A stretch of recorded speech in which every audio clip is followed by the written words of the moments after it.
سلطانك. اللهم صل على سيدنا محمد عبدك ورسولك النبي الأمي وعلى آله وصحبه وسلم. نويت التعلم والتعليم والتذكر والتذكير والنفع والانتفاع والإفادة والاستفادة والحث على التمسك بكتاب الله وسنة رسوله والدعاء إلى الهدى والدلالة على الخير ابتغاء وجه الله ومرضاته وقربه وثوابه لله تعالى. اللهم ارضنا بقضائك وصبرنا على بلائك وأوسعنا شكر نعمتك. Ya Allah, jadikan kami redha menerima takdir-Mu, jadikan kami sabar menerima ujian-Mu, dan bimbinglah kami untuk sentiasa syukur kepada nikmat-nikmat-Mu. Yang saya hormati Timbalan Nazir, para pegawai ahli jabatan kuasa Masjid Bandar Bukit Pucung, tuan-tuan guru, para alim ulama, para habaib muslimin muslimat, hadirin hadirat, tuan-tuan puan-puan, moga dirahmati Allah sekalian. Syukur kehadirat Ilahi sekali lagi dapat menyampaikan syarahan di Masjid Bandar Bukit Pucung ini. Kali terakhir saya menyampaikan syarahan di sini kira-kira 1366 hari yang lalu, hari Ahad 9 September tahun 2018. Maknanya sudah 3 tahun 8 bulan 24 hari. Dan saya yakin tuan-tuan tak ingat apa yang saya ceramahkan ketika itu. Kita diskusi mahal hijrah ketika itu. Malam ini kita dalam rangka meraihkan bakal-bakal tetamu Allah yang akan berangkat ke tanah suci Mekah ataupun Madinah mengikut jadual masing-masing. Sememangnya orang yang diundang untuk menyampaikan ataupun diundang untuk menjejakkan kaki ke tanah suci ini, mereka ini kita gelarkan tetamu-tetamu Allah. Seperti hadis kata Ibnu Umar radhiyallahu anhu, al-ghazi fi sabilillah wal hajj wal mu'tamir wafdullah da'ahum fa'ajabuhu wa sa'aluhu fa'atahu. Orang yang berperang di jalan Allah dan juga orang yang pergi haji serta umrah, mereka ini semua adalah tetamu-tetamu Allah. Allah memanggil mereka dan mereka pun menyambut panggilan itu. Oleh itu, jika mereka berdoa kepada Allah, pasti Allah akan beri. Hadis riwayat Ibnu Majah. Alhamdulillah, baru-baru ini dalam konteks negara kita pada 4 hari bulan Jun baru-baru ini telah pun berangkat KT yang pertama. KT ini ringkasan dari perkataan kelompok terbang. Kalau di Indonesia dipanggil kelompok terbang. Kelompok 1, kita KT 1, 298 orang jemaah telah pun berangkat.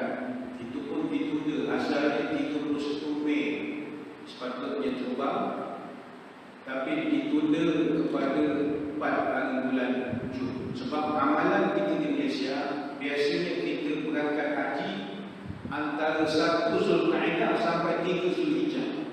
Jadi kalau dah 4 Jun itu dah lebih daripada 1 Zulkaidah. Kloter ataupun KT terakhir akan berangkat pada 3 Julai tahun 2022 dan tahun ini melibatkan 48 penerbangan.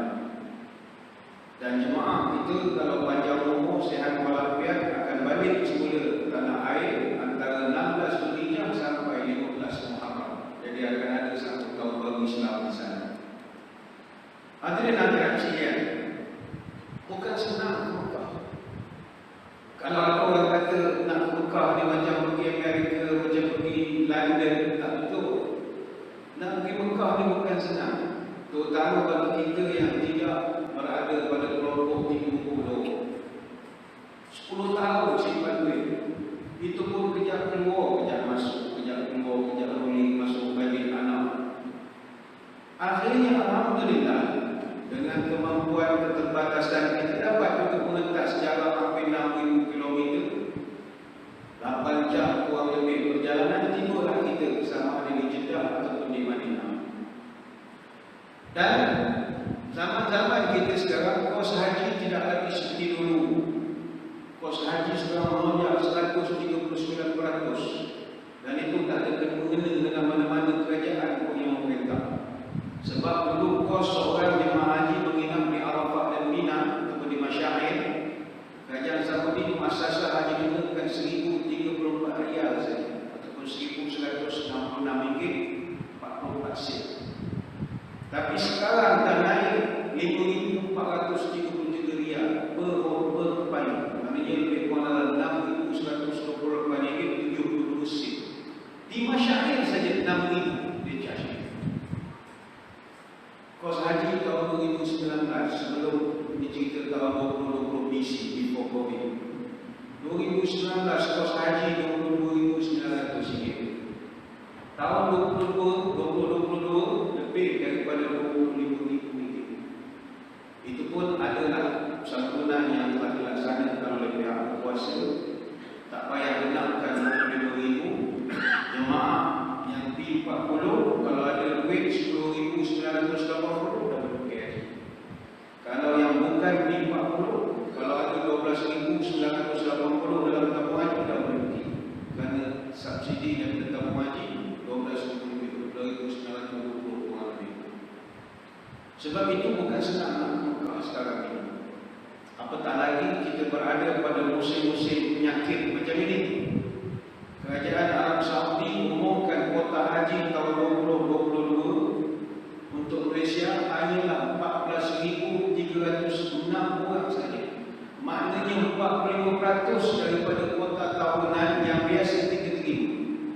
Sebab itu anak karya kita dah berangkat berapa orang? Seorang. Tak ramai. Maknanya tahun ini penurunan daripada jumlah asal 31.600 jemaah tahun 2019. Potong-potong. Ini bukan Malaysia saja. Kerajaan Arab Saudi menetapkan kuota haji 1 juta jemaah saja untuk musim haji tahun 2022, di mana 85% mereka peruntukkan untuk jemaah daripada luar tanah Arab. Jadi jumlah 1 juta jemaah daripada 45% daripada itu adalah 25 juta orang asalnya pada tahun 2019. Kemudian ditambah pula dengan beberapa peraturan baru yang berkaitan dengan kesihatan yang telah menyebabkan hampir 1,000 jemaah yang sepatutnya berangkat tak layak berangkat. Pertama, mesti berusia 65 tahun ke bawah. Yang kedua, tak ada penyakit kronik. Sedangkan kita orang Malaysia, kita serangkai itu mainan. Mengerti kita tiap malam perlu ambil jamu, mana makan apa dia nak bayar macam mana untuk penyakit kronik dia.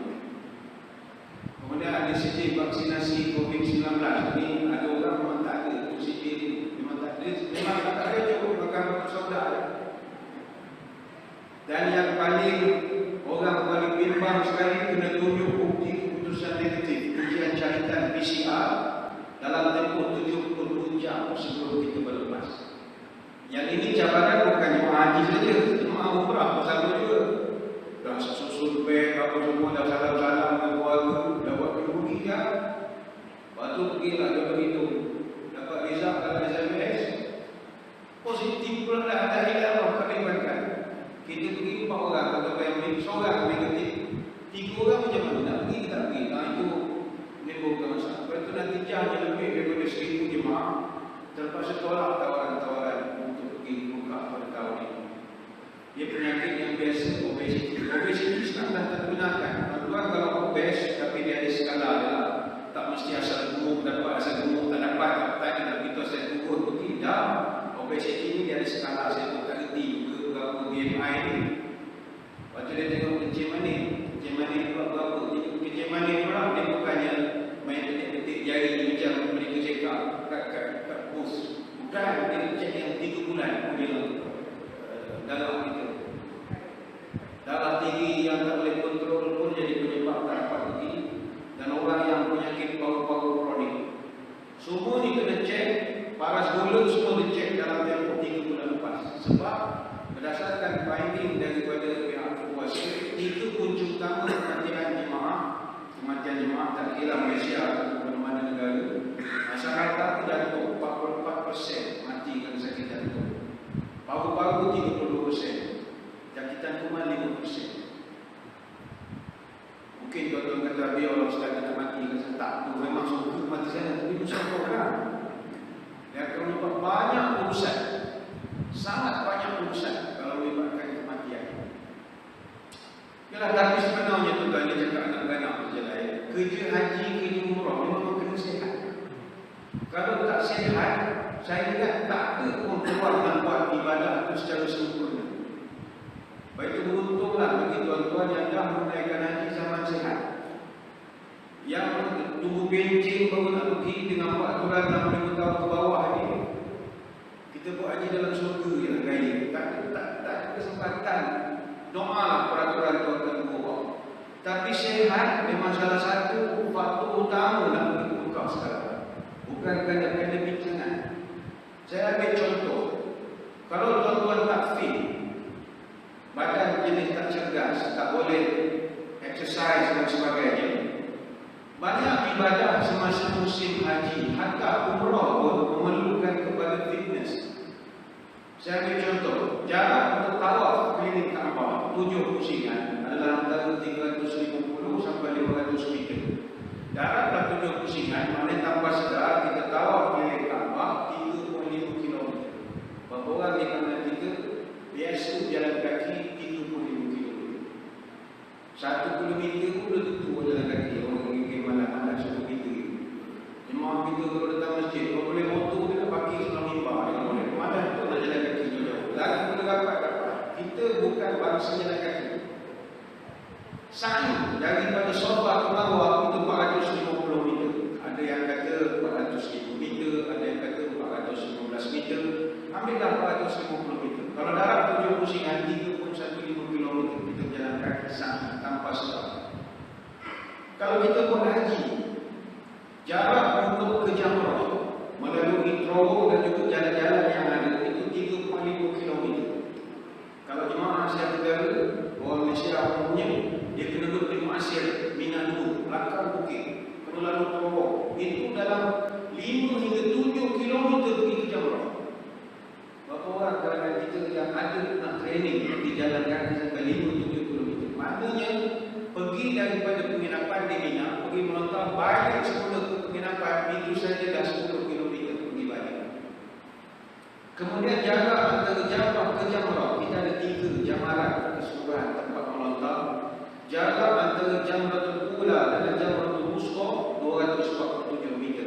Jarak antara Jamrah Wusta dan Jamrah Kubra 200 meter. Kita 10 hari bulan kita melontar di Jamrah Kubra, pada Jamrah yang paling jauh. Kita akan lalui dulu Jamrah Ula dan Wusta dulu. Kemudian pada 11, 12 dan 13 hari bulan kita kena melontar di ketiga-tiga Jamrah sekali. Sebab itu kalau kita kira perjalanan daripada Kemah pergi ke Jamrah, Jamarat, pergi balik 10 km, 4 hari melontar 40 km kita jalan kaki. Sana bukan boleh saya bersikap jaga landa boleh kiri masuk sini jalan, bukan begitu. Baik itu kalau musim-musim haji, orang sa'i atau orang pergi Jamrah, Mina, kursi roda tak dibenarkan. Tak dibenarkan, dia akan jadi stampede nanti dalam terowong, jam, sebab orang semua berjalan kaki. Jarak dalam kawasan Jamrah Ula, Wusta dan Kubra 447 meter. Darat 4 hari kita buat urusan melontar, itu saja dah 1.78 km.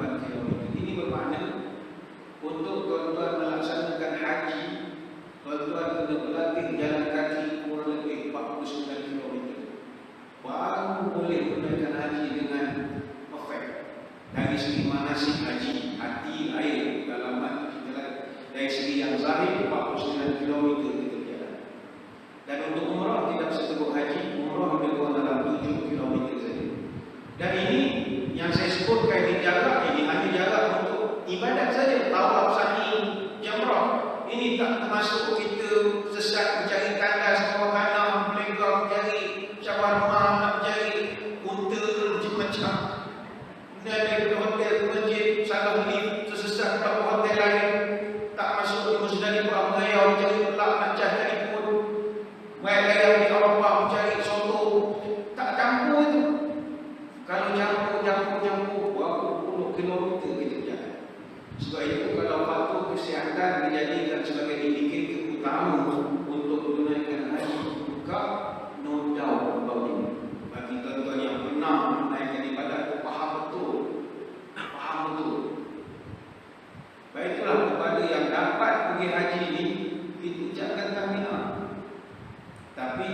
Juluk hidung belum lagi tak boleh tanya sepenuhnya lagi lah. Aku juluk hidung dulu sebab dia 70 jam sebelum kita terbang.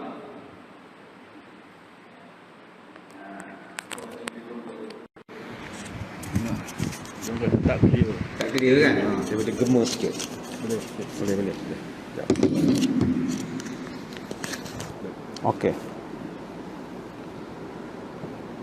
Saya mendoakan kepada semua bakal-bakal tetamu Allah, moga dapatlah haji yang mabrur mudah-mudahan.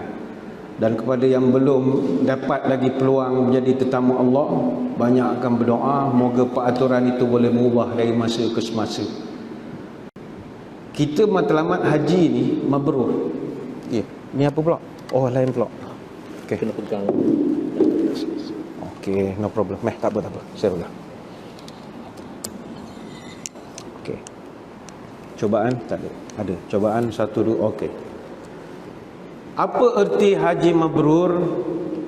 Kata Imam An-Nawawi dalam Syarah Muslim, haji mabrur ni adalah haji yang tidak dinodai oleh sebarang dosa. Tak ada dosa. Maknanya sepanjang duduk di Mekah, Madinah, janganlah buat dosa. Dosa yang obvious sangat. Dosa kecil-kecilan, nipu isteri itu tak boleh nak mengelak. Allah kadang-kadang adalah kecil-kecilan tu lain.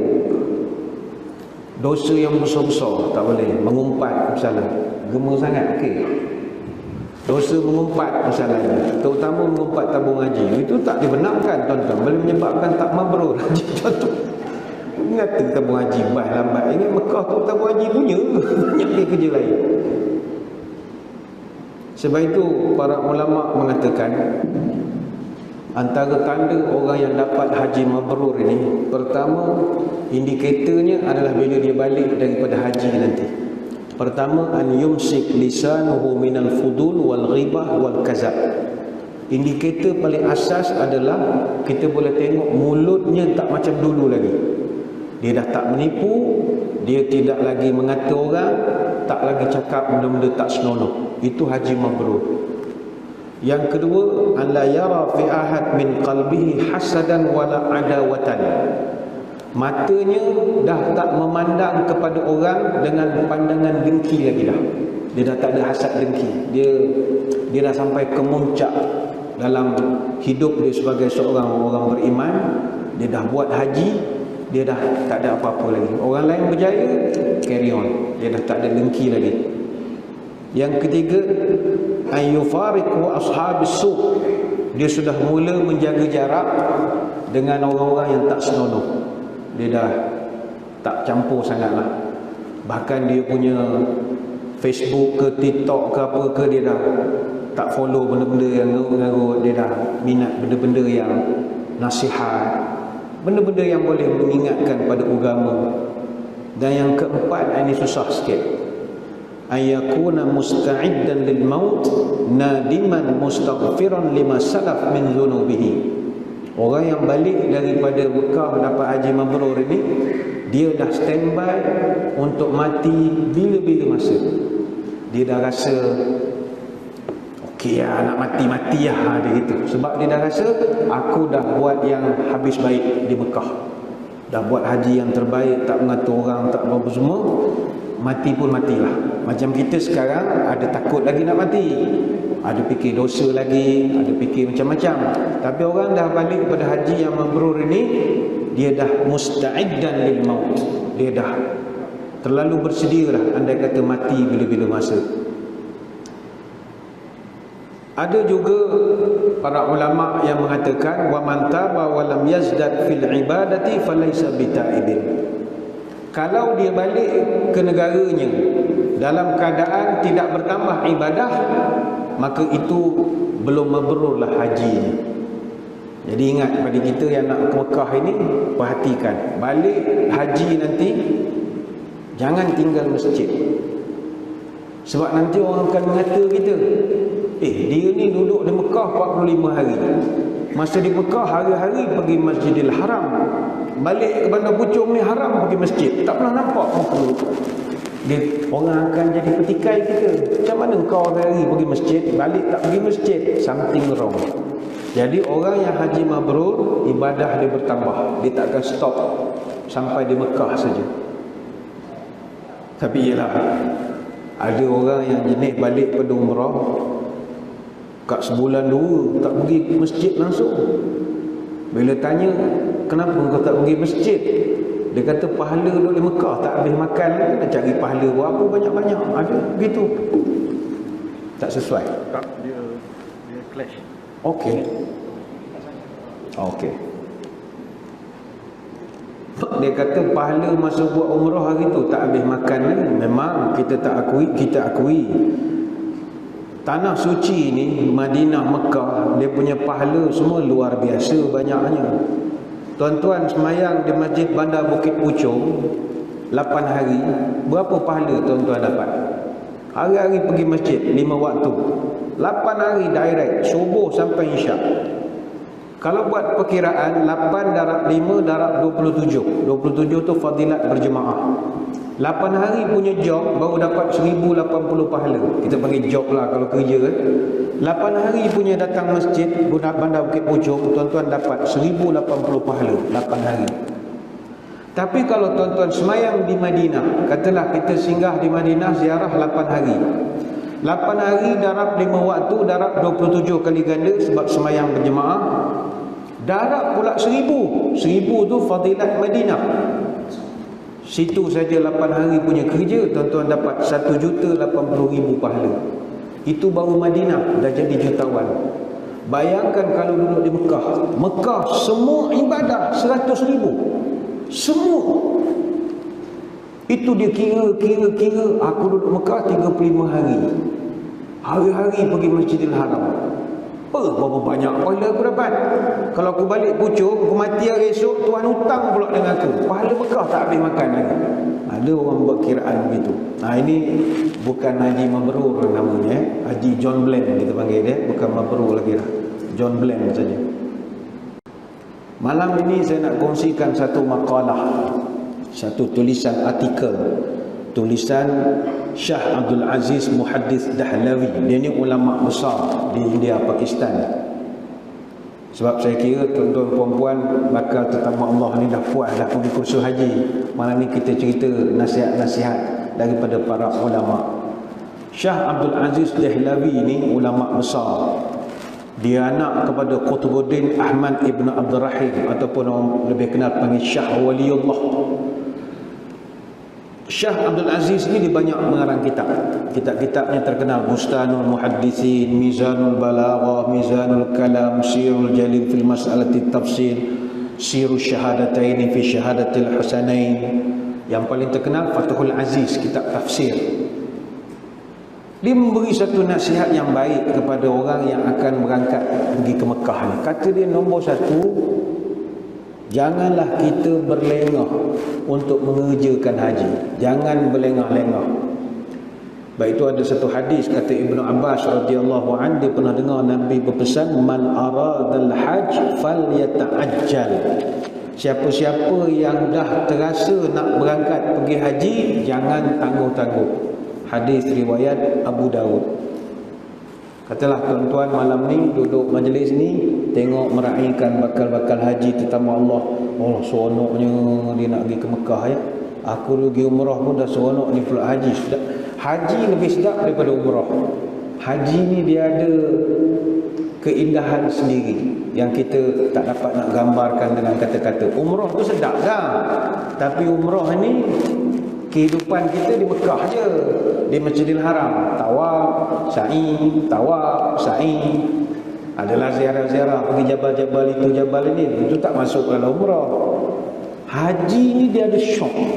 Sebab kita pergi ke satu lokasi yang lain, duduk pula beramai-ramai berjuta manusia dengan perangai yang macam-macam. Dia ada keindahan dia. Dalam susah tu ada seronok dan kenangan-kenangan manis dia.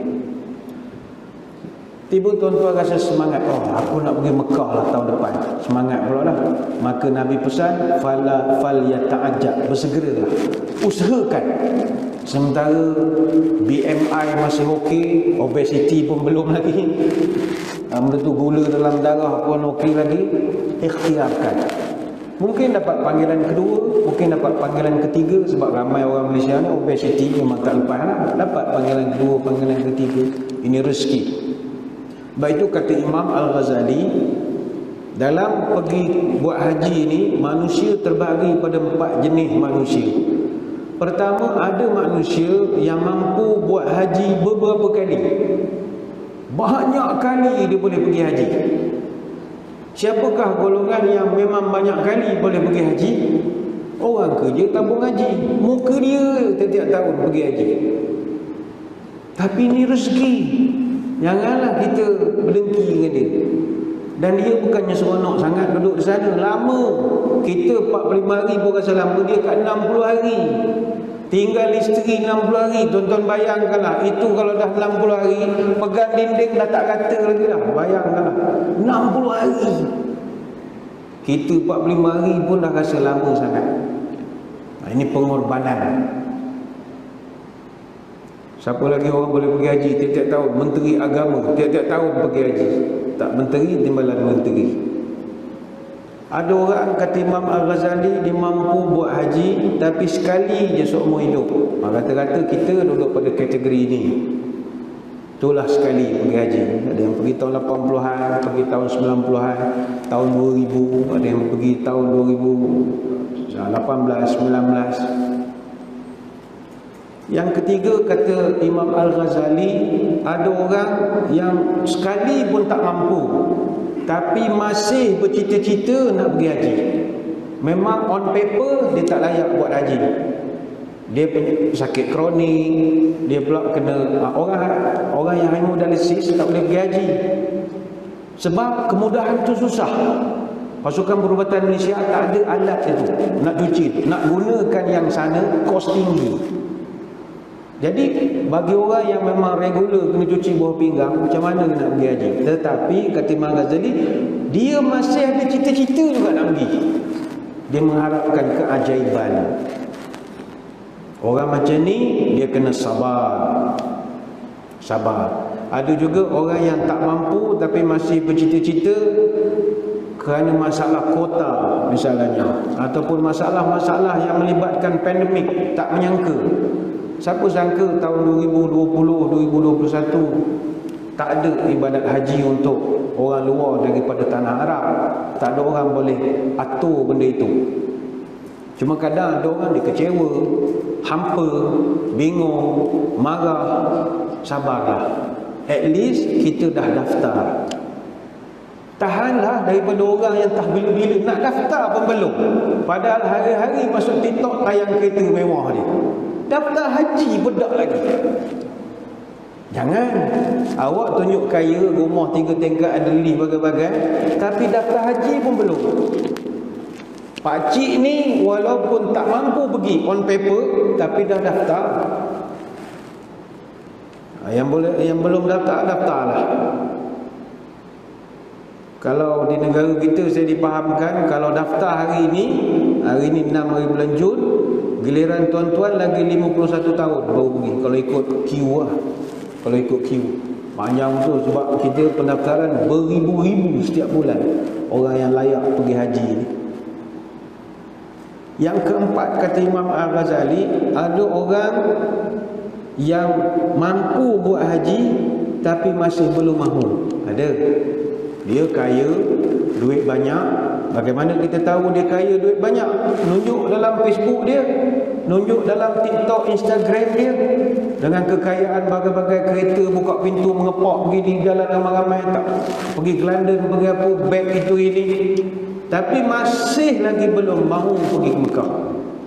Biasa orang muda-muda macam ni, yang jutawan-jutawan kaya ni, bila tanya ngapa awak tak nak pergi ke Mekah, padahal awak boleh pergi ke London, boleh pergi ke Gold Coast, boleh pergi ke mana-mana, boleh pergi ke Switzerland. Kenapa tak nak pergi ke Mekah lagi? Belum bersedia nak bertaubat, belum bersedia untuk nak berubah.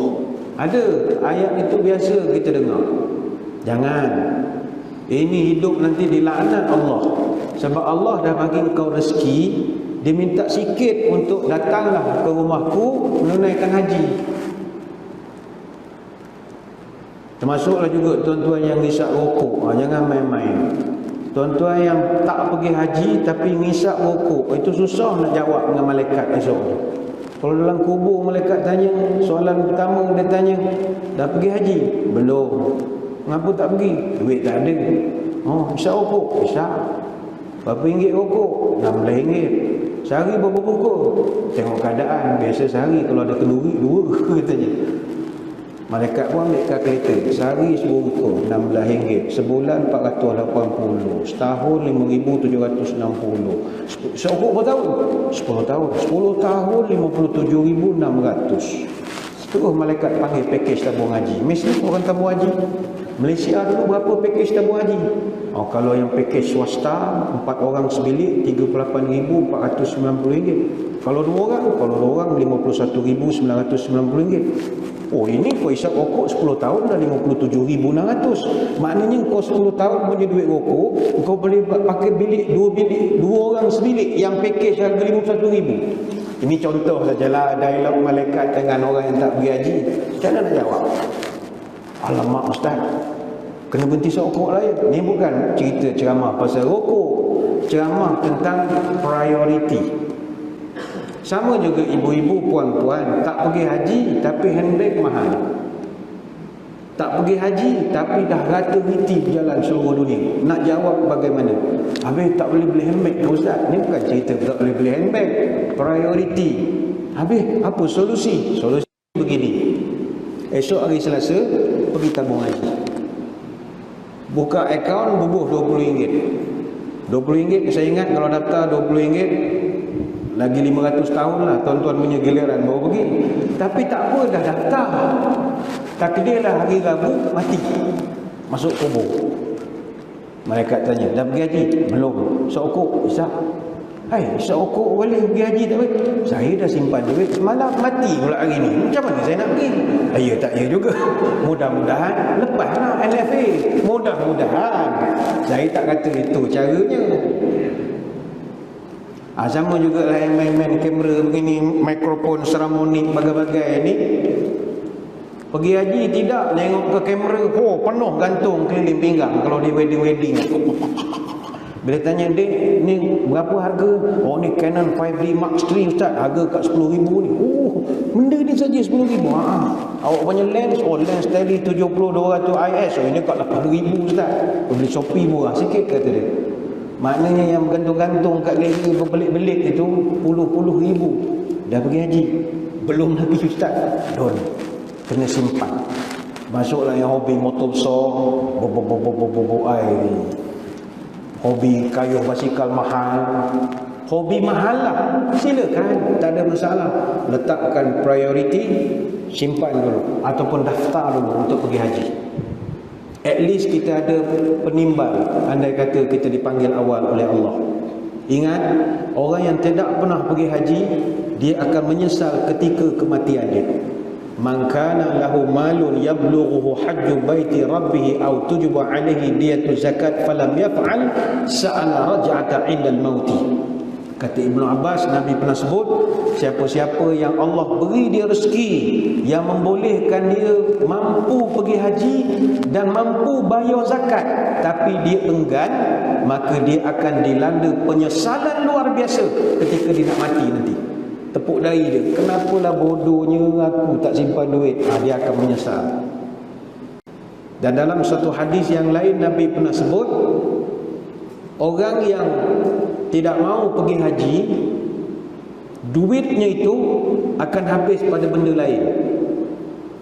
Ma min 'abdin wala ummatin yadha'u bi nafaqatin fima yardallah illa anfaqa adhafuha fima yusallitullah. Ma min 'abdin yadu hajja li hajati min hawaiji dunya ila ra'yil muhallikin qabla an tuqda tilkal hajat, yakni hujjatul Islam. Siapa-siapa yang telah pun diberi rezeki untuk pergi haji, mana duitnya mampu untuk, kalau tak tabung haji pun boleh pakai package lah, 120,000 misalnya. Memang dia jutawan, bisnes usahawan jutawan, dia mampu. Tapi dia tidak pergi menunaikan haji dan disibuk kepada urusan lain, nak menyelesaikan pembinaan bangunan rumah ke apa ke. Maka kata Nabi, Hajatnya itu takkan dapat ditunaikan illa ra'yul muhalliqina qabla an tuqda tilkal hajat. Sampai orang dah balik pada haji pun kerja dia tak selesai lagi. Kerjanya tak akan selesai. Daftarlah haji. Takkan miskin orang yang pergi buat haji. Kata Jabir radhiyallahu anhu, Nabi pernah sebut pada dia, wahai Jabir, pergi haji, jangan takut miskin. Maftaqara, kata Nabi. Takkan jadi fakir miskin kalau kau pergi haji. Ini jaminan yang diberikan oleh Nabi SAW. Ini hadis riwayat Tabrani. Kita tak nafi belanja pergi Mekah memang tinggi, tapi pergi Switzerland lagi tinggi, Euro tinggi. Haji memang tinggi. Sebab jangankan haji, umrah pun sekarang mahal, apatah lagi haji. Kalau kita tengok package umrah, kalau yang syarikat-syarikat umrah buat umrah cuti sekolah, macam ni cuti sekolah, lain harganya. Kalau umrah Ramadan, oh itu beza-beza. Sambut Ramadan harga lain, awal Ramadan harga lain, akhir Ramadan itu lagi harga lain. Starting from 8,000 boleh cecah sampai 23, 24, 25,000 satu orang. Memang belanja besar, tapi don't worry, Allah ganti. Maftaqara, kata dia, takkan fakir miskin. Tuan-tuan pernah dengar orang balik haji jadi asnaf? Tak pernah. Walaupun duitnya habis puluh ribu, duduk sana bukan sekejap, sebulan lebih, takkan miskin, kata Nabi. Jadi ini pesanan dia yang pertama. Naklah kita segerakan ada keterujaan. Walaupun adik-adik muda-muda, pergi je lah buka akaun tabung haji, buka, pasang niat, orang kata ya. Yang kedua, bila nak berangkat nanti, niatlah untuk nak mencari dua perkara je, redha, keampunan Allah, cukup. Title haji hajah itu complementary, tidak salah untuk digunakan.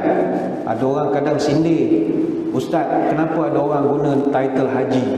Kalau nak guna, tulislah semua. Katalah nama dia Haji Sulaiman, tulis semua rukun Islam, syahadah, semayang, puasa, zakat, Haji Sulaiman. You tak boleh sindir begitu. Haji ni kemuncak ibadah.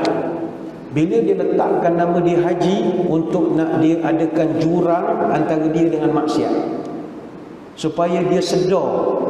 Katalah dia kaki karaoke, pergi rumah pengerik kahwin, tengok bila orang nyanyi, kaki menggelitik ni, makan nasi kaki goyang. Allah, masya-Allah, lagu 60-an. Tiba orang nampak kita, silakan Haji Sulaiman nyampaikan lagu. Orang tahu kita kaki menyanyi. Tapi bila disebut Haji Sulaiman tu cancel lah. Kita tak jadi, tak akan panggil aku Haji. Haji ni dia menjadikan kita berfikir banyak kali lah, nak buat kerja tak sunat. Itu tujuannya. Jadi tak perlu petikai. Kalau orang, kenapa nama nak tahu Haji? Nabi tak letak pun nama dia Haji Muhammad. Kau jangan bandingkan begitu. Haji Abu Bakar, Haji Omar, Haji Osman memanglah tak ada. Haji Osman batu 13 ada lah, Haji Osman bin Affan tak ada. Sebab itu haji ni dalam konteks kita, dia adalah kemuncak ibadah. Jadi title complementary, orang panggil kita, at least kita nak jaga perangai kita. Tapi objektif utama buat haji ni, kata beliau, mesti niat cari redha Allah dan keampunan daripada Allah. Sebab itu orang yang pergi ke Mekah buat haji, didiklah hati kita jadi tawaduk, rendah diri, rasa kehambaan kepada Allah. Buangkan PTB kita, buangkan datuk kita, buangkan Tan Sri ke apa yang kita baru dapat pagi tadi ke apa ke, buangkan semua. Pergi sana, kain je dua helai, buang semua. Saya pernah menengok semasa di Mina pergaduhan antara jemaah dengan orang tabung haji. Jemaah tu agaknya marah, bas terlampau lambat. Dia nak keluar daripada Mina segera. Kalau tidak, dia kena duduk lebih pada orang lain, dia kena kejar sebelum hari yang keempat. Jadi dia punya marah, saya PTD tau. Ni apa hal Mina menyebut-nyebut PTD ni? Orang lain ada juga yang jurutera ada semua. Dia nak marah punya pasal. Sabar. Sabar itu subur, enggak sabar masuk kubur nanti ya. Banyak nak diterangkan, tapi saya ingat kita beri laluan dulu kepada azan Isyak. Jadi tuan-tuan semua jangan ke mana-mana, kita kembali lagi selepas ini.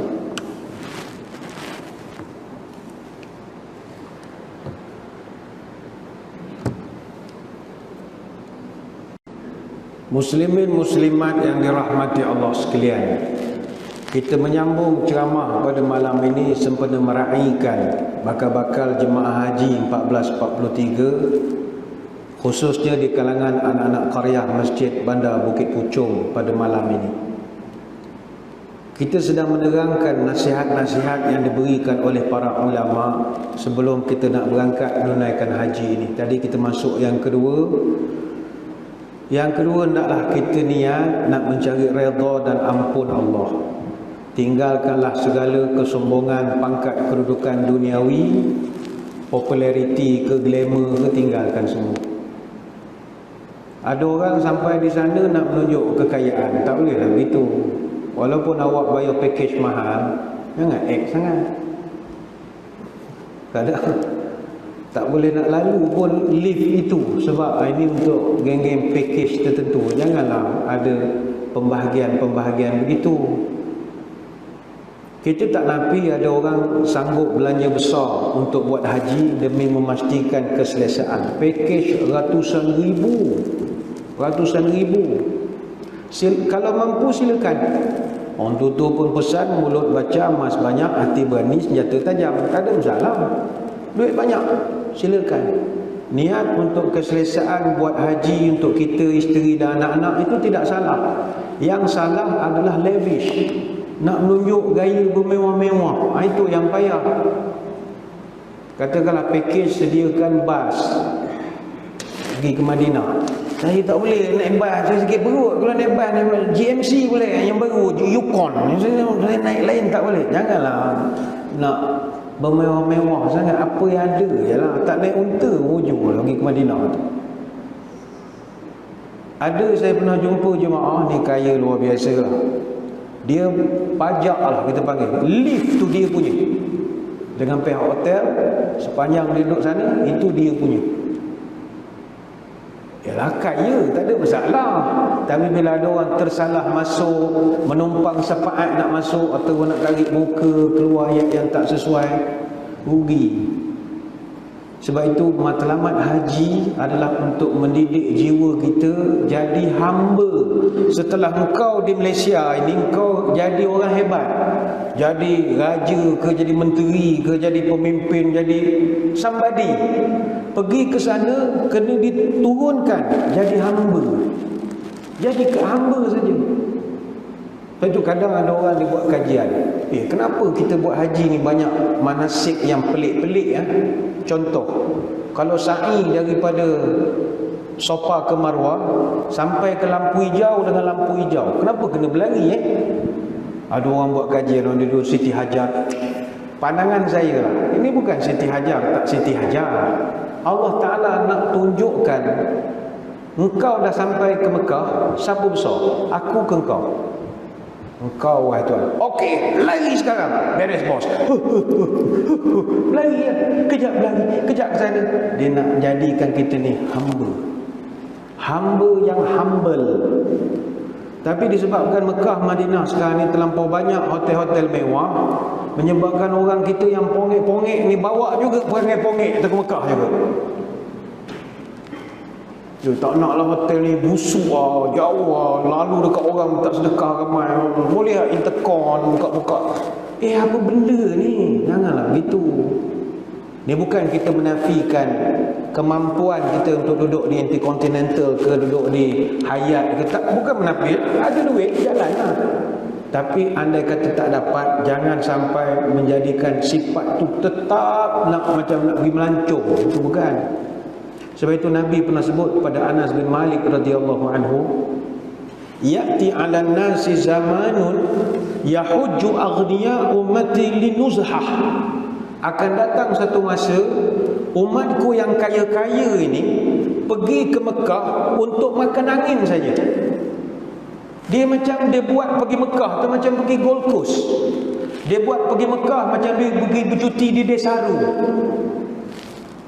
Dia nak semua layan dia macam dia tu Mak Datin jugalah kalau di sana. Kalau dia tu datuk-datuk juga nak di sana. Bukan tak boleh, kita gagal, pendidikan ibadah haji tu gagal kalau kita masih lagi bawa sifat nak lavish sangat di sana.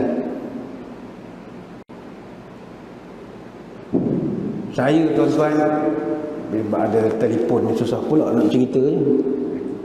Saya pernah mengiring ke bawah duli amal raja-raja tertentu lah. Saya tak sebutlah raja mana. Dia raja, tapi sampai di sana dia sengaja nak jadikan diri dia macam jemaah lain. By right, bila raja daripada negara kita berangkat, protokol akan ada persiapan. Konsulat daripada Jeddah akan turun, bahkan Bapak Duta kita pun daripada Riyadh akan datang, dan pihak protokol Saudi pun akan ada persiapan tentera dia apa semua. Tapi ada yang saya iring ini, dia nak macam biasa. Dia nak rasa berhimpit masuk masjid, ada. Tapi puaslah kita nak menjaga protokolnya.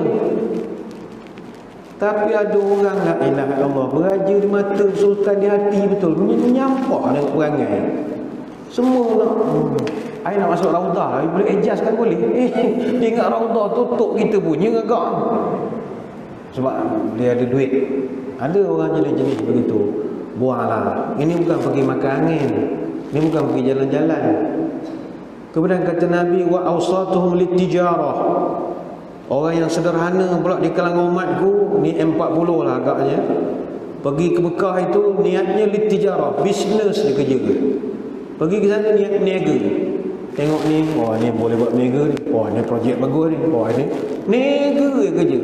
Agak kalau YouTuber saya buat konten dia kerja, dan kepala semua benda nak dikontenkan agaknya lah. Wa qura'uhum lirriya.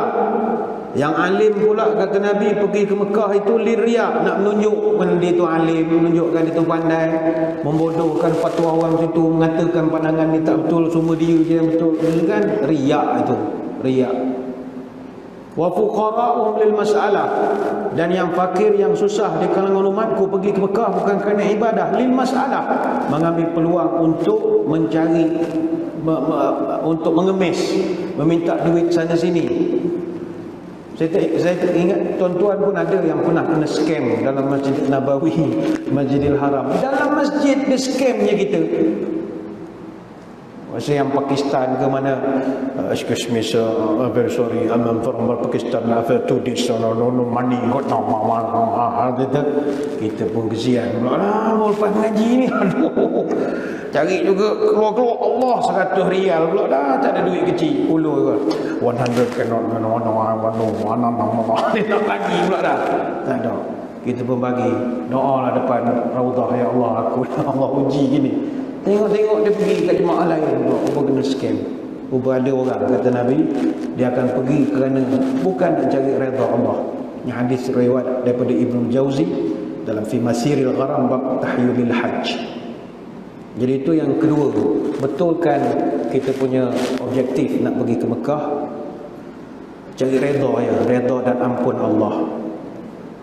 Yang ketiga, bertaubatlah sebelum berangkat. Kerana kata para ulama, bertaubat ni jangan tunggu di Mekah. Sebelum berangkat ni, daripada pucung ni dah kena bertaubat dulu. Bahkan malam ni pun dah kena taubat dah. Sebab itu kata Abu Bakar Al-Wasiti rahimahullah, at-ta'anni fi kulli syai'in hasan illa fi thalathati khisal. Bercermat-cermat, berhati-hati, berambi-rambi dalam setiap perkara itu bagus. Maknanya bertenang-tenang itu bagus. Kecuali dalam 3 perkara. Kau jangan bertenang, mesti cepat, mesti segerakan. Pertama, inda dafnil mayyit. Pertama, ketika mengkebumikan jenazah. Jangan terhegeh-hegeh menunggu anak mereka balik dah apa, tak nak melah. Yang kedua, wa indal waqtus solat, bila masuk waktu sembahyang. Yang ketiga, wa taubatun indal maksiat, ketika kau membuat sesuatu maksiat, cepatkan taubatnya. Cuma dalam konteks haji, kita bukan sekadar taubat kepada Allah, tapi dengan manusia. Caranya 3 perkara. Pertama, pulangkan barang orang. Kalau ada tuan-tuan sini yang minjam pinggan masjid tak pulang-pulang, pulangkanlah sebelum pergi ke Mekah. Esok tak jumpa pintu keluar masjid, esok Masjidil Haram mana pintu, duk pusing-pusing, naik tingkat atas, turun tingkat bawah. Apa dosa aku ya? Oh, lupa pulang pinggan masjid. Pulangkanlah mana yang sepatutnya pulang. Yang kedua, minta maaf dengan semua orang. Kalau ada WhatsApp group dalam karya kita, macam biasalah, minta maaf ada terlebih terkurang. Yang ketiga, uruskan hutang ataupun uruskan cara untuk nak lunaskan hutang. Mungkin tak dapat nak bayar semua, ada sistem kan macam mana nak bayar. Cuma nanti kepada bakal-bakal tetamu Allah, bila di Mekah nanti, hiaskanlah diri kita dengan sifat mahmudah. Walaupun kita ni pendekar hulu balang, keturunan bunuh orang sekalipun, pergi ke sana jangan nak panah baran sangat. Hiaskan diri dengan sifat mahmudah. Sebab itu kita guna perkataan hiaskan diri. Kalau nak pakai pakaian tu susah, hias ni tahu bedak lah bagi nampak cantik. Hiaskan diri kita dengan sifat mahmudah. Pertama sekali nak kena ada di sana amanah. Jangan tak ada sifat amanah. Sebab ibadat haji semuanya bersifat amanah. Tawaf misalnya kena amanah. Kalau patut 7 pusingan, 7 pusingan. Jangan buat 3 je.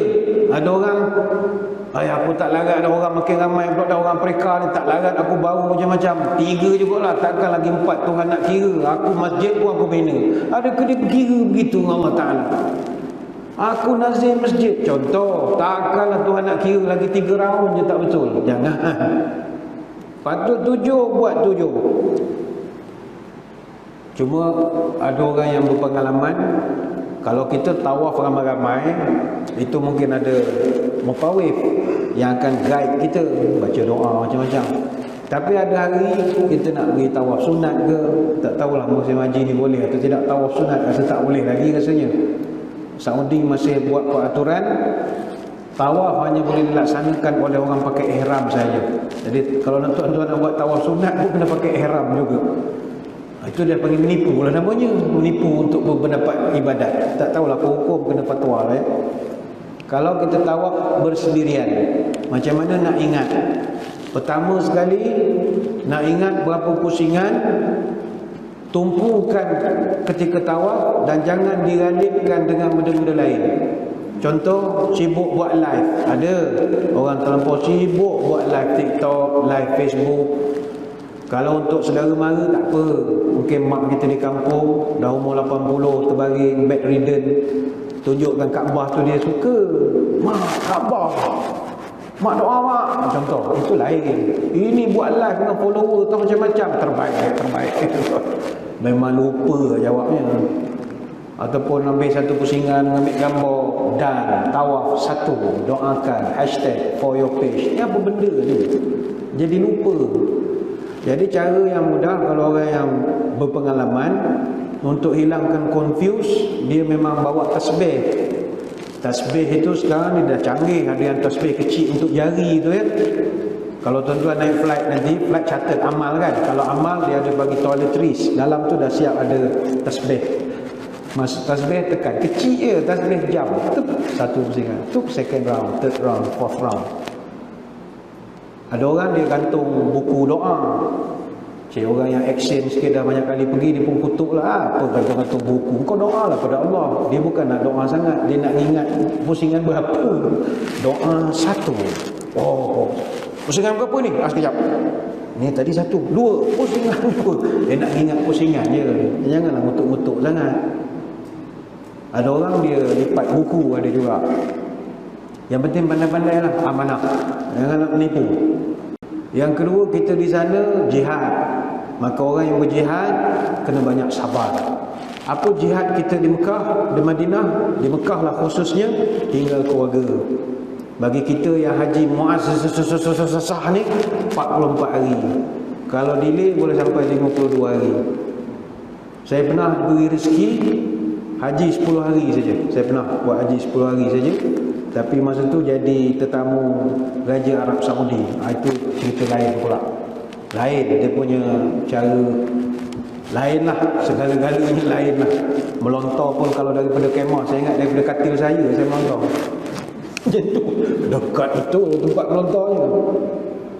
Tapi itu 100 tahun sekali peluang tu boleh dapat. Tak selalu dapat. Biasa 44 hari, 45 hari. Kalau delay pun 52 hari.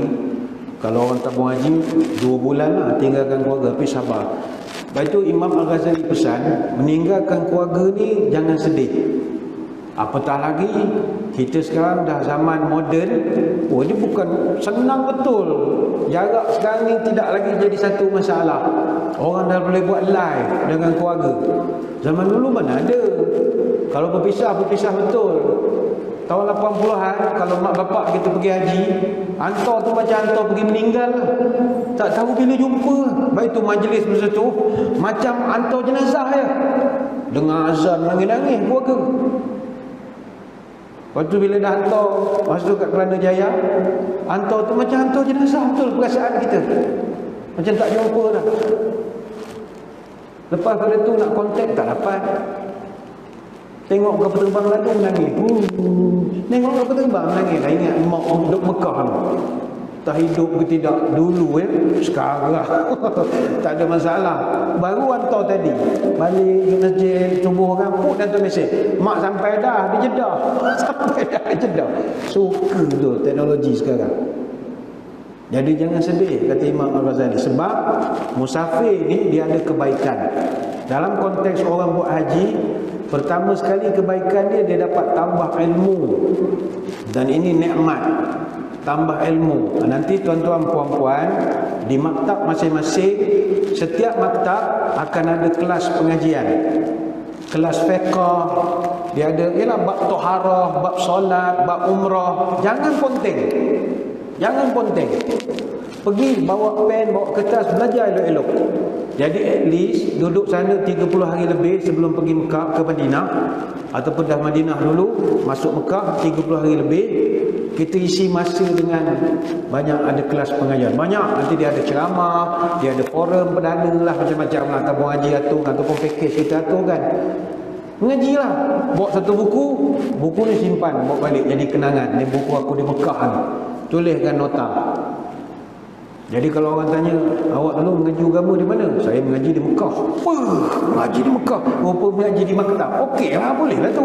Mengaji di Mekah lah tu. Dah boleh jadi imam lah kalau mengaji di Mekah ni.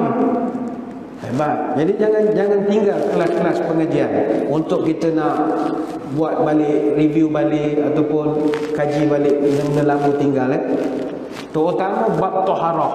Kerana tuan-tuan akan pakai ihram tempoh hari yang agak lama, start daripada 8 Zulhijjah. Jadi kita kadang macam mana kalau buang air terkena pada kain ihram yang kena masak betul dengan ilmu taharah itu. Yang kedua, kata Imam Ghazali, kebaikan musafir. Yang pertama tadi tambah ilmu, yang kedua tambah rezeki. Percayalah, orang nak pergi musafir, rezeki ni tambah. Saya ingat tuan-tuan perempuan yang nak pergi berangkat ni, saudara mara datang ke rumah, jemaah kita datang, salam bukan salam kosong semua, salam pekidah semua. Oh Masya Allah, Alhamdulillah, Allah Alhamdulillah, Alhamdulillah, macam kenuri. Orang suka nak bersedekah orang pergi haji sebab dia nak ambil berkat. Kadang ada orang kampung salam-salam bagi RM5. Kita tak payahlah bagi RM5. Tak buatlah belanja apa-apa. Dia nak juga barakah. Jadi jangan risau pasal rezeki. Ada setengah orang kaya, dia dah siap bagi duit rial terus. Nah 100 rial belanja beli apa-apa. Jangan beli shawarma pula kau hari-hari beli shawarma. Belilah yang boleh jariah sikit untuk aku. Okey Datuk, bagi Datuk. Don't worry, akan tambah rezeki. Yang ketiga, kita akan hilang duka cita kerana kita akan tambah kawan. Tambah kawan, satu KT dengan kita, satu maktab dengan kita, seronok. Dapat kawan Negeri Sembilan, orang daripada Perak, banyak kawan. Kemudian kita akan tahu budaya orang lain. Mungkin selama ni kita berjalan di negara orang tak lama. Pernah pergi ke London tapi 3 hari gitulah, 4 hari. In London, out Amsterdam gitulah. Orang Melayu mana ada pergi London lama-lama sangat. Tapi kalau borak dengan orang apa, when I was in London, alah 3 hari pergi London. When I was in London, dia nak cerita kenapa?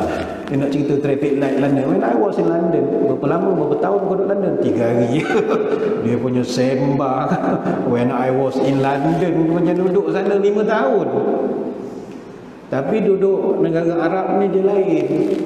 Bagi tuan-tuan ustaz-ustaz yang pernah mengaji tanah Arab, dia dah tak pelik. Dia dah tahu dah fi'il Arab ni macam mana. Jadi bagi kita, oh macam ni orang Arab. Pergi umrah tak lama berapa hari sangat, tapi pergi haji ni lama. Jadi kita boleh tengok perangai jemaah macam-macam. Nanti tuan-tuan akan tengok, saya masa kita umrah, kita jarang jumpa jemaah daripada Nigeria misalnya. Jemaah Nigeria ni suka.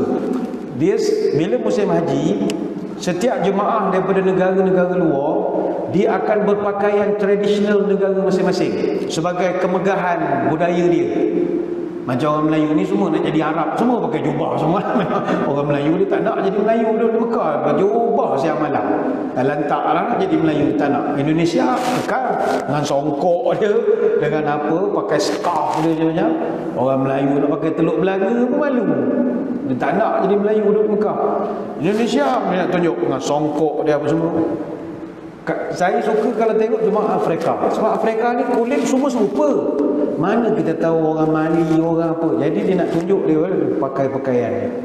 Kalau Nigeria ni, dia punya baju warna-warni. Bila dia berjalan ramai-ramai, macam rama-rama. Terbang. Jadi suka tengok. Oh, seronok tengok. Suka tengok.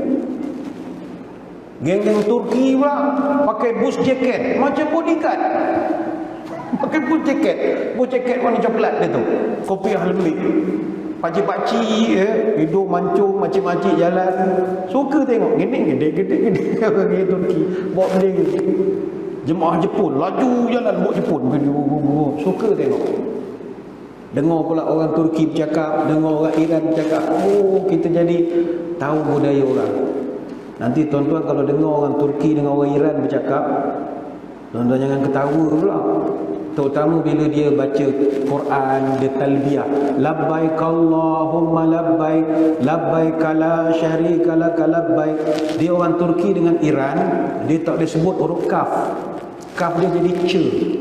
Jadi bila dia sebut labbaik Allah tu, kita labbaik Allahumma labbaik, labbaik cara cari cala baik innal hamda. Kita nak tergelak. Malah kita nak niat umrah kan, nak tergolek muju tak golek suka tu. Awak pakai ihram dua lah, jangan main. Sekarang telanjang dalam masjid.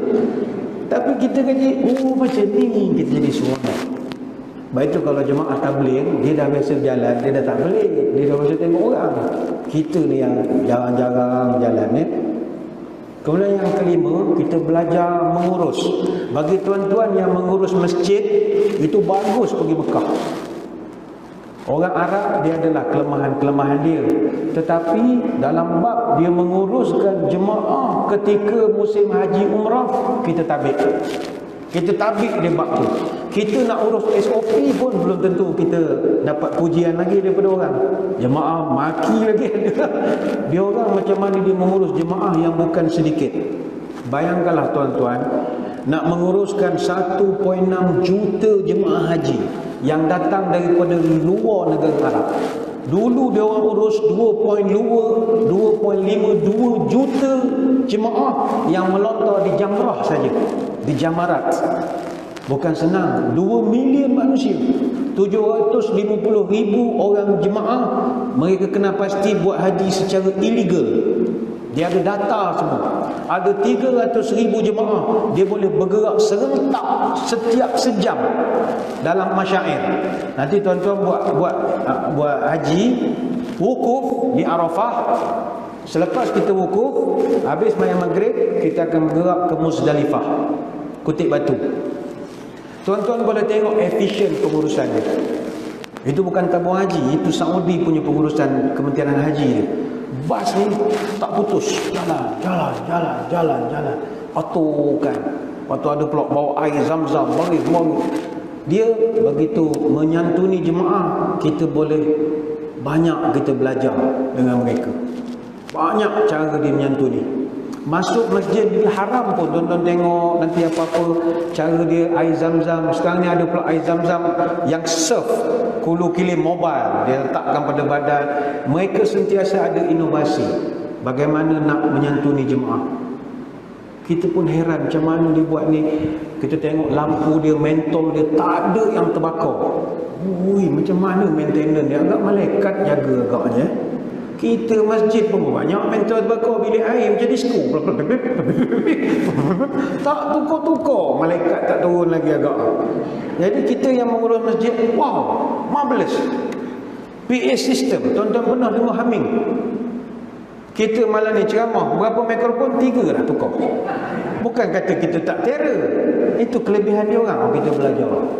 Kita belajar. Dia orang buat live tak pakai telefon, kamera semua keliling.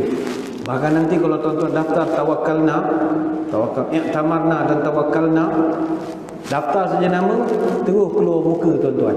Masa bila ambil gambar? Gambar tak bila-bila dia ambil, kita pun tak tahu. Bukan gambar masa sampai, kadang umrah 3 tahun dulu. Dia punya database luar biasa sekali. Kita daftar anak Korea tampal lagi, dia dah pakai database. Ini jadi kita belajar. Seronok lah. Ada orang dulu petikai, alah ustaz, haji ni tak ramai. Penganut Hindu ada perhimpunan lagi besar. Ya, kita tak nafikan. Ada satu perayaan kawan-kawan kita masyarakat Hindu, dia panggil Godavari Mahapushkaram. Godavari Mahapushkaram ini melibatkan 110 juta penganut Hindu.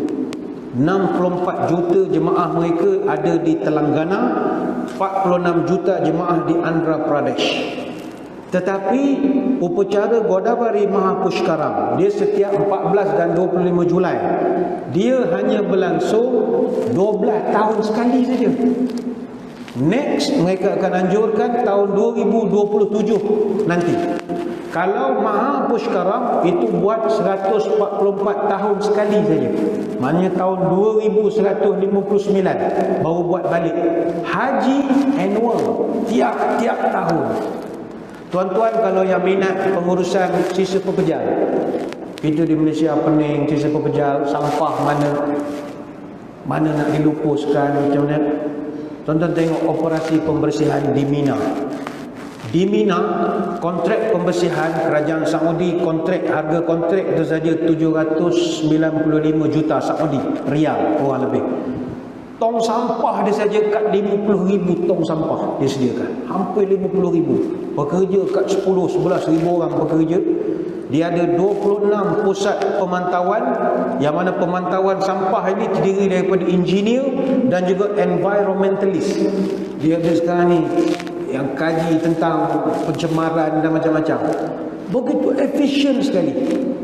Majlis Bandaraya Mekah sendiri menyediakan 100 trak sampah untuk di Mina saja. Trak sampah ni bukan lori sampah, trak yang nala punya trak itu. Yang lori sampah itu memang beratus-ratus lah yang selalu kita nampak di atas jalan itu. Trak yang besar itu. Dia sediakan siap bulldozer ni standby. Baik itu kalau tuan-tuan siang kita pergi ke Jamrah, tengok foto, balik tidur, pagi esok clear. Macam juga batu yang kita lontar, berapa ribu jemaah melontar batu, tapi intai hari esok kosong. Ada orang kata agak malaikat. Tak ada malaikat-malaikatnya, pengurusan. Manage, how you manage. Tu dia kutip, dia recycle balik, dia hantar. Jadi kita yang duduk di sana, kita rasa seronok menengok cara orang mengurus. 2 hari tasyrik saja, 6,000 pekerja pembersihan membersihkan 80,000 tan sampah.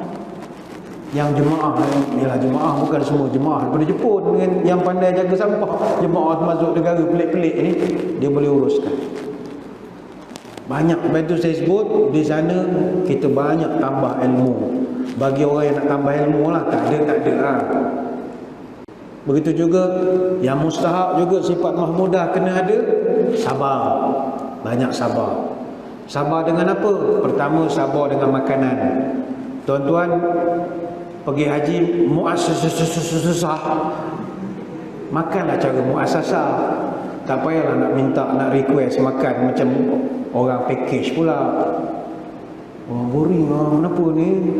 Sudu lebih lembut daripada lauk masih patah jangan angkat bayar 12,000 cakap dan hati sajalah kadang gerak juga dengan jemaah ini. Jangan banyak komplain, makan je lah, bismillah. Bismillah. Kemudian sabar, program ceramah banyak kena pergi, walaupun penat jet lag ke apa pergi, sabar. Cuaca, tuan-tuan ni boleh tahan juga lah panasnya ni. Memang panas lah. Jadi kena banyak tahu. Mulut jangan puaka sangat. Panas macam neraka. Janganlah begitu. Dia kena kata panas macam neraka. Janganlah begitu. Sabar, banyak sabar.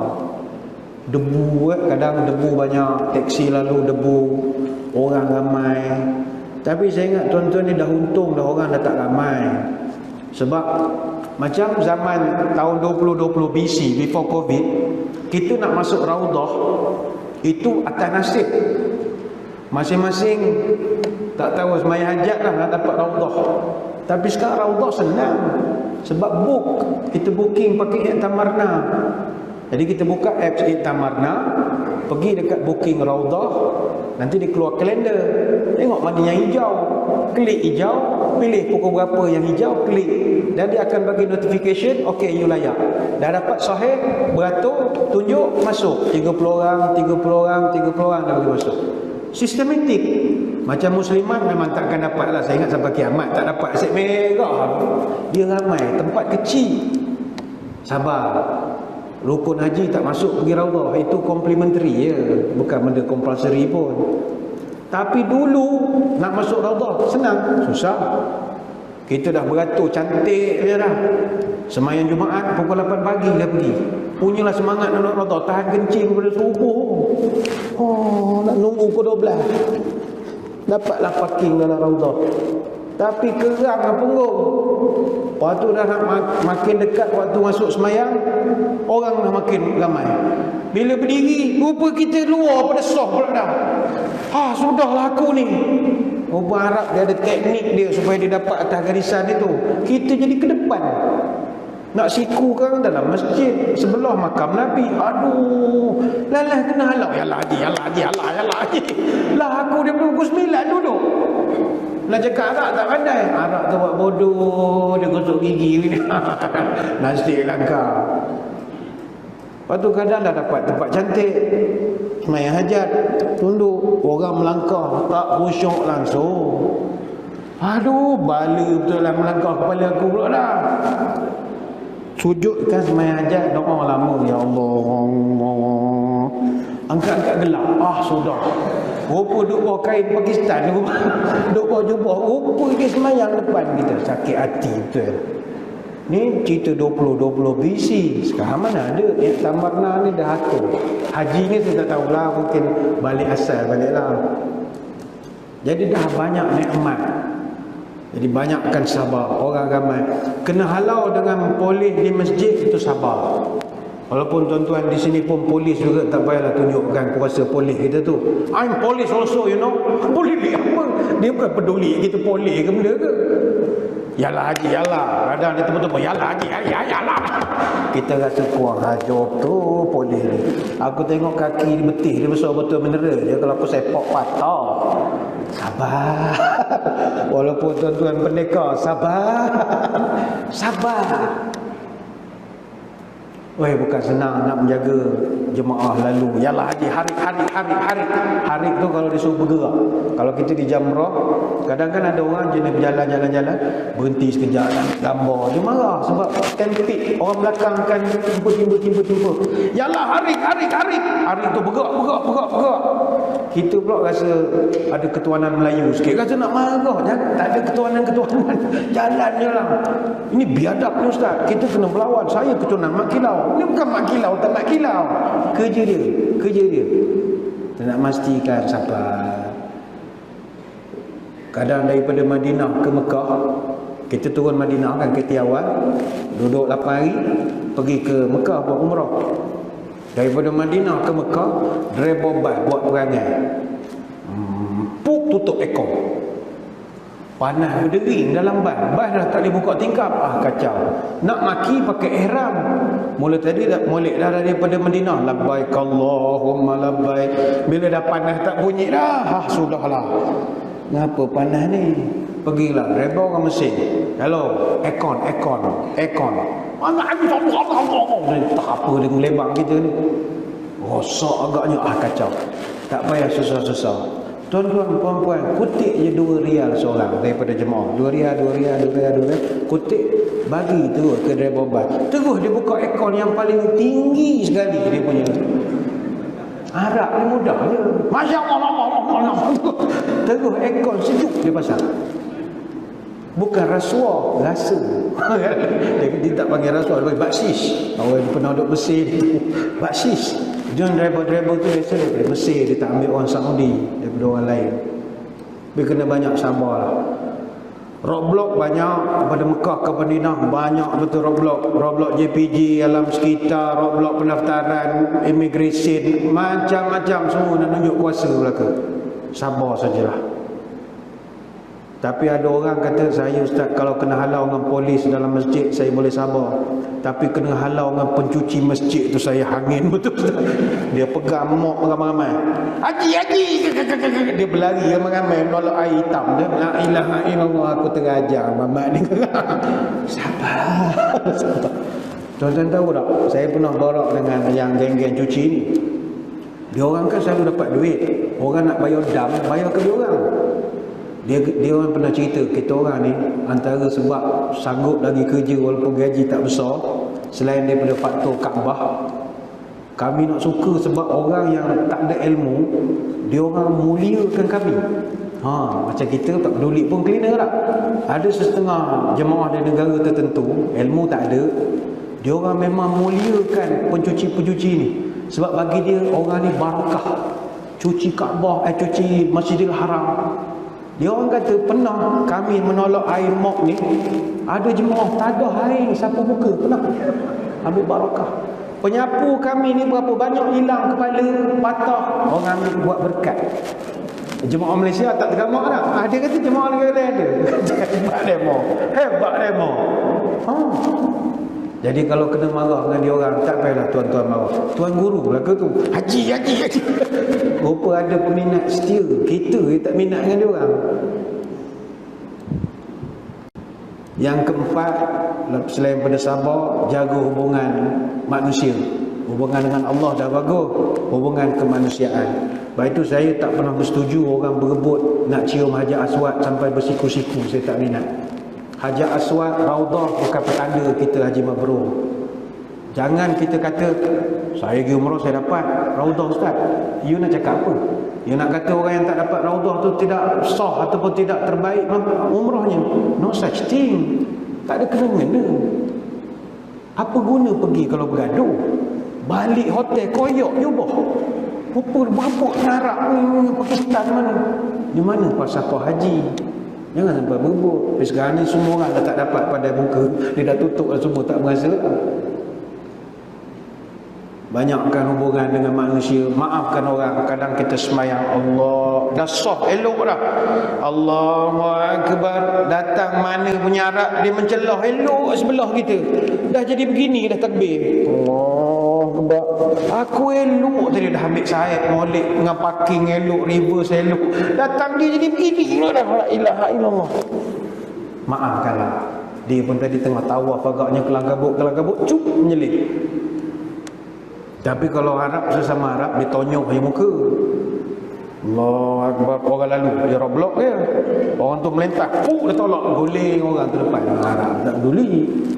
Lepas tu ringan tulang untuk tolong yang muda-muda pergi haji tahun ni saya tengok banyak 30-an, 40-an. Ringan tulang, bantu jemaah kita. Kalau ada nampak warga mas umur 60 berapa yang pergi ataupun bangsa daripada negara lain, nampak dia sesat, bantulah. Anggap tu mok kita jugalah. Kadang tu kita buat tak? Jangan. Kadang makcik-makcik ni dia panik. Keluar Masjid Nabawi menangis. Tak tahu mana hotel pula dah.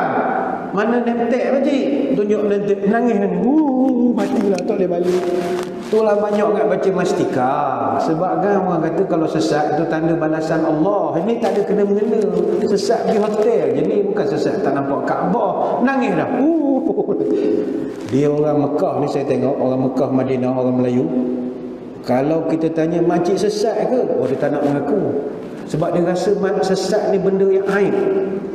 Pakcik ni sesat tak? Mana ada, tak ada elok. Tak jumpa ya. Dia tak mengaku sesat sebab dia takut benda tu pembalasan daripada Allah. Jangan malu. Sebab itu di Mina, setiap kemah dulu pakai lambang helikopter, kapal terbang, balon. Sebab ada orang dia confuse. Kemah serupa kanopinya, nombor sama. Belah Indonesia pun 60, belah Malaysia pun 60. Dia payah nak menentukan. Taruh gambar helikopter. Makcik kemah mana? Kemah helikopter. Helikopter belah sana. Bantulah, ringan tulang, bantu mereka yang sesat. Biasanya di Mina.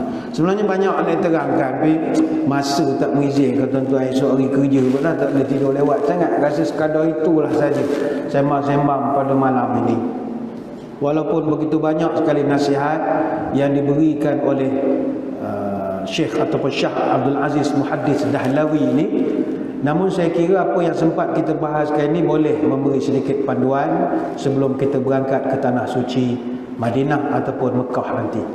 Saya kira sekadar itu. Saya mengucapkan ribuan terima kasih di atas undangan. Mohon maaf sebarang kekurangan. Moga-moga dapat bertemu pada lain-lain kesempatan. Sebelum berpisah, kita sama-samalah berdoa semoga bakal-bakal tetamu Allah ini diberikan kesihatan yang baik sebelum melepas, semasa di sana, semasa melaksanakan manasik haji, sampailah dapat kembali semula ke tanah air. Kita tutup pertemuan ini dengan doa moga majlis diberkati. A'udzubillahi minasyaitonir rajim. Bismillahirrahmanirrahim. Allahumma shalli wa sallim ala sayyidina Muhammadin salatan tukhrijuna biha min zulumatil wahmi. Allahumma inna nas'aluka fi safarina hadzal birra wat taqwa wa minal amali ma tuhibbu wa tarda. Allahumma hawin alaina safarana hadza wa twi 'anna bu'dahu. Allahumma anta sahibu fis safar wal khalifatu fil ahli wal mal. Allahumma inna na'udzubika min wa'tha'is safar wa ka'abatil manzar wa su'il munqalab fil mali wal ahl. Allahumma yassir lana ziyarata Makkah wa Madinah بغير كد ولا مشقة مع السلامة والبركة والبلوغ المرام مرارا يا الله مرة بعد مرات يا الله برحمتك يا أرحم الراحمين. Ya Allah, mudahkanlah kami untuk dapat melakukan ibadat di Mekah dan Madinah tanpa susah payah dan kesulitan, dengan selamat dan barakah. Dimakbulkan segala cita-cita dan doa kami. Berulang-ulang kali kami memohonnya, ya Allah, ya Allah, ya Allah. Berkat rahmat-Mu wahai Zat yang Maha Pengasih. Allahumma tawil umurana wa sahih ajsadana wa nawir qulubana wa thabit imanana wa ahsin amalana wa wasi' arzaqana wa ilal khairi qarribna wa li syarri ab'idna wa qdi hawaijana fid din wa dunya wal akhirah innaka ala kulli syai'in qadir. Ya Allah, panjangkanlah umur kami, sihatkanlah tubuh badan kami, terangkanlah hati kami, tetapkanlah iman kami, elokkanlah amalan kami, luaskanlah rezeki kami, dekatkanlah kami dengan kebaikan, jauhkanlah kami dari kejahatan. Kabulkanlah segala doa kami sama ada dalam urusan agama, dunia ataupun akhirat. Subhanakallahumma wa bihamdika nasyhadu an la ilaha illa anta nastaghfiruka wa natubu ilaik. Wa sallallahu ala sayyidina Muhammadin wa ala alihi wa sahbihi wa baraka wa sallam. Alhamdulillahi rabbil alamin. Sekadar itu, mohon tuan-tuan mendoakan perjalanan saya balik ke Kuantan selamat sampai pada malam ini. Wabillahi taufik wa hidayah. Assalamualaikum warahmatullahi wabarakatuh. Wallahu a'lam. Terima kasih kepada